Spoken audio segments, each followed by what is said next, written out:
మిత్రులందరికీ నమస్కారం. ఈరోజు క్యాన్సర్ ఎందుకు వస్తుంది, క్యాన్సర్ అంటే ఏంటి, నేను చెప్పబోయే 10 అలవాట్లు గనక ఫాలో అయితే గనక క్యాన్సర్ ప్రమాదాన్ని తగ్గించవచ్చు. అయితే క్యాన్సర్ అంటే ఏంటిది? Abnormal growth of cells is called cancer. Abnormal destroy of white corpuscles is called AIDS, acquired immunodeficiency syndrome అని. ఎయిడ్స్ అది. అయితే తెల్ల రక్త కణాలు అధికంగా చనిపోతూ ఉంటే రోగనిరోధక శక్తి తగ్గి మనిషి చనిపోతారు, దాన్ని ఎయిడ్స్ అంటారు. ఇక్కడ కణ విభజన అధికంగా అయిపోయి క్యాన్సర్ కారణమవుతుంది. అయితే ఇక్కడ క్యాన్సర్ ఎందుకు వస్తుంది? క్యాన్సర్ అనగానే అందరు భయపడిపోతారు. ఇప్పుడు ఈ మధ్యలో చాలా వింటున్నాం, చాలా మంది క్యాన్సర్ వస్తున్నాయి. సరైన జీవన శైలి లేకపోవడమే దీనికి కారణం. సరైన జీవనశైలి ఏంటి మరి? అది ఏం చేస్తే క్యాన్సర్ రాదు? అంతగా భయపడి శరీరంలో అత్యంత భయంకరమైన వ్యాధి ఏంటంటే క్యాన్సర్ అని చెప్తారు. అటువంటిప్పుడు దాని గురించి ఎందుకు జాగ్రత్త తీసుకోవద్దు? మనము దాని గురించి కనీస అవగాహన కలిగి ఉండాలి. అవగాహన కలిగి ఉండడం కాదు, దాన్ని మన నిత్య జీవితంలో ఉపయోగించగలగాల. అయితేనే మనము దాన్ని తప్పించుకోగలుగుతాము. అయితే అసలు మొట్టమొదటి కారణం ఏంటంటే పొగాకు వాడకం.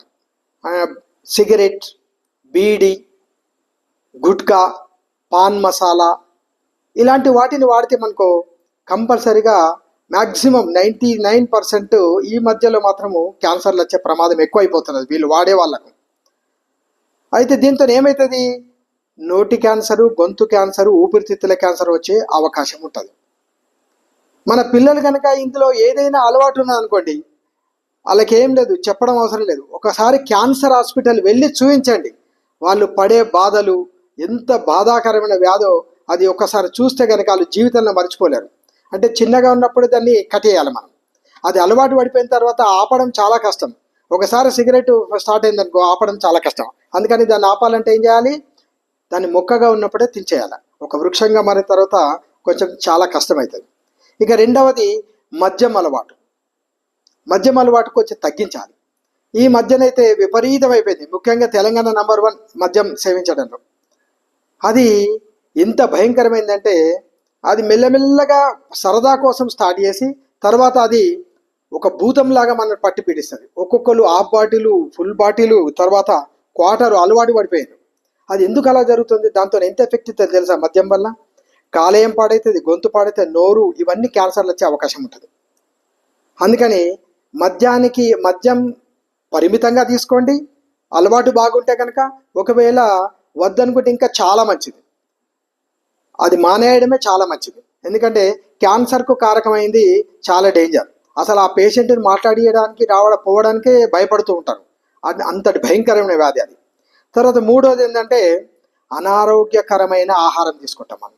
అనారోగ్యకరం అంటే ప్రాసెస్డ్ ఫుడ్, పిజ్జాలు, బర్గర్లు, బయటి పదార్థాలు, అవుట్ సైడ్ ఫుడ్, దాని తర్వాత ప్యాక్డ్ ఫుడ్, సాల్ట్ బాగున్న ఫుడ్, అధికమైన చక్కెరనే క్యాన్సర్ కణాలకు ఆహారం, మీకు తెలుసా?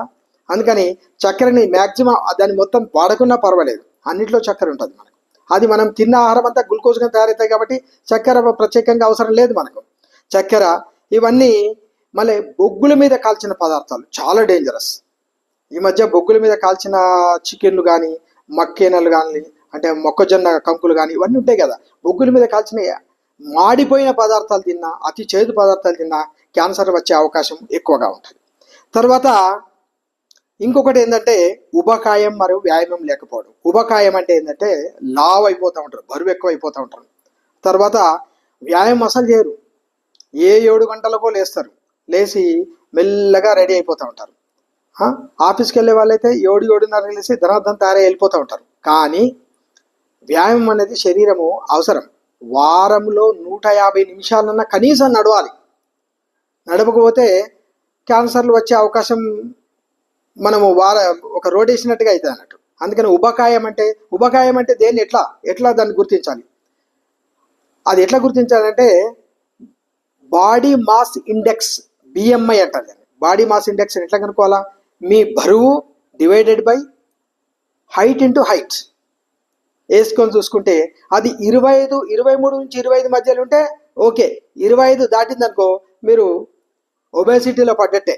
అంటే మీరు ఎక్కువ బరువు అవుతున్నారు, లావ్ అయిపోతున్నారని అదొక ఇండికేషన్. మీరు అందరు చూసుకోవచ్చు. ఏం లేదు, బాడీ మాస్ ఇండెక్స్ ఎట్లా చూసుకోవాలి మళ్ళీ చెప్తాను చూడండి. Wait divided by height square. Height square అంటే హైట్ ఇంటూ హైట్ వేసేస్తే మనకు వచ్చేస్తుంది. ఒకవేళ ఒక వ్యక్తి సపోజ్ 67 ఉన్నాడు అనుకోండి, 67 డివైడెడ్ బై 154 హైట్ ఉన్నాడు, 154 ఇంటూ 154 ఈజ్వల్ టు ఎంత అవుతుంది? 28 వస్తుంది. అంటే 3 ఎక్కువ ఉన్నది. ఊబకాయం అన్నట్టు. అది ఊబకాయాన్ని తగ్గించడానికి ఏమేమి చర్యలు తీసుకోవాలి, మనం వెయిట్ లాస్ కావడానికి అవన్నీ చర్యలు తీసుకోవాలి. తీసుకుంటే ఈజీగా మనకు ఊబకాయం తగ్గిపోతుంది. రోజు 30 నిమిషాలు వ్యాయామం అంటే వాకింగో ఏదో ఒక సైక్లింగో ఏదో వేయండి, చేస్తే చాలు బాగవుతుంది.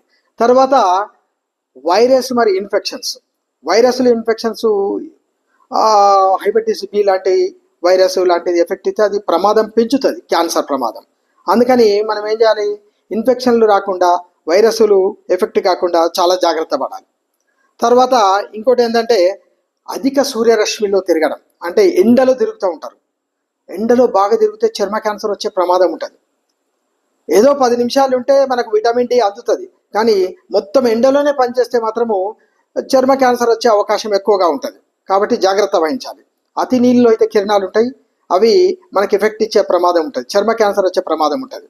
తర్వాత ఇది గమ్మత్ ఏంటంటే క్యాన్సర్ టెస్ట్ అని పోతే దేని క్యాన్సర్ ఒక్కొక్క దానికి ఒక్కొక్క రకమైన టెస్టులు ఉంటాయి. క్యాన్సర్లో ఒకటే టెస్ట్ అన్నీ తెలివాయి. ప్రోస్టేట్ క్యాన్సర్, రోమ్ క్యాన్సర్, ఏదో ఉంటాయి, పెద్ద ప్రేగు క్యాన్సర్, గొంతు క్యాన్సర్, నోరు రకరకాల టెస్టులు దేని దానికే ఉంటుంది. వైద్యుల సలహా మేరకు మనం తీసుకోవాల్సి ఉంటుంది. తర్వాత కుటుంబ చరిత్ర కూడా హెరిడిటరీ. అంటే మీ కుటుంబంలో మా వ్యక్తులకు ఎవరికైనా క్యాన్సర్ వచ్చింది అనుకోండి, మీరు ఇంకా చాలా జాగ్రత్తగా ఉండాలి. ఎందుకంటే వైద్యుల సలహా మేరకు స్క్రీనింగ్ టెస్ట్ చేసుకుంటూ ఉండాలి. అప్పుడప్పుడు చేసుకొని ముందే గుర్తిస్తే మనకు తొందరగా మనము అధిగమించే అవకాశం ఉంటుంది, తొందరగా తగ్గించుకునే అవకాశం ఉంటుంది. అదేదో 4th స్టేజ్ పోయిన తర్వాత తగ్గించడం చాలా కష్టమవుతుంది. చాలామంది 4th స్టేజ్ వెళ్ళిన వాళ్ళు కూడా అధిగమించిన వాళ్ళు ఉన్నారు. ఆరోగ్యకరమైన జీవన శైలితో కూడా మనము సాధ్యమవుతుంది. ఆరోగ్యకరమైన ఆహారం, అనారోగ్యకరమైన ఆహారం తీసుకోవడం ఒక కారణం అవుతున్నది. కాబట్టి పండ్లు, కూరగాయలు లాంటివి చాలా తీసుకోవాలి. మనం పండ్లు, కూరగాయలు తీసుకుంటే కూడా మనకు ఆరోగ్య ఫైబర్ ఉంటుంది, కాబట్టి మనకు అనారోగ్యం, పెద్ద ప్రేగు క్యాన్సర్ లాంటివి రాకుండా ఉంటాయి. తర్వాత ఇంకోటి ఏంటంటే మరి దీన్ని మనం గుర్తిస్తున్నాం కదా, అంటే ఎట్లా గుర్తిస్తుంటే అబ్నార్మల్ దగ్గుతూనే ఉంటారు ప్రతిసారి, మొత్తం కొన్ని సంవత్సరాల తర్వాత దగ్గు కంటిన్యూస్గా ఉంటే అనుమానించాల్సిందే. శరీరంలో ఎక్కడైనా గడ్డల్లాగా అయితే అనుమానించాల్సిందే. తర్వాత అసాధారణంగా వెయిట్ లాస్ అయిపోతూ ఉంటుంది, ఒక్కసారిగా బరువు తగ్గిపోవద్దు, బరువు తగ్గితే కూడా అది అనుమానించదగింది. తర్వాత ఇంకోటి ఏంటంటే కొన్ని స్టూల్స్ టెస్ట్ కూడా క్యాన్సర్ ఉన్నది లేక అనుకుంటే పెద్ద ప్రేగు క్యాన్సర్ మనకు కొన్ని ఏర్పడతాయి, సిమ్టమ్స్ వస్తూ ఉంటాయి. మనం డాక్టర్ దగ్గరికి పోయినప్పుడు కొన్ని టెస్టులు రాసినప్పుడు స్క్రీన్ టెస్ట్ తేలిపోతుంది. కాబట్టి అత్యంత జాగ్రత్తగా ఉండాలి జీవనశైలి. ఎందుకంటే కాన్షియస్తో ఉంటే మనకు ఈ క్యాన్సర్ అది మన దగ్గరికి రాదు. ఆ జీవనశైలిలో మార్పు అనేది అత్యంత అవసరం. కాబట్టి మీరందరూ మీ ఆరోగ్యాన్ని కాపాడుకోవడానికి మీరంతా ఈ పొగాకు లాంటి, మద్యం లాంటి అనారోగ్యక ఆహారం లాంటి ఉబకాయం లేకుండా చూసుకోవడము, వాకింగ్ చేయడము, తర్వాత వైరస్లు ఇన్ఫెక్షన్ రాకుండా చూసుకోవడము, తర్వాత సూర్యరశ్మిని ఎదుర్కొకుండా చూసుకోవడము, మళ్ళీ మీ హెరిడిటరీలో ఏమన్నా ఉన్నా చూసుకుంటే మీరు ఇంకా జాగ్రత్తగా ఉండొచ్చు. Thank you. ఇంతవరకు నా వీడియోను పూర్తిగా చూసినందుకు ధన్యవాదాలు. అట్లాగే నా వీడియో కనుక నచ్చినట్లయితే మీ స్నేహితులకు, తర్వాత వేరొకరికి షేర్ చేయండి. తర్వాత సబ్స్క్రైబ్ కూడా చేయండి. ఇంకా మంచి వీడియోలు మీకు అందిస్తాను. Thank you.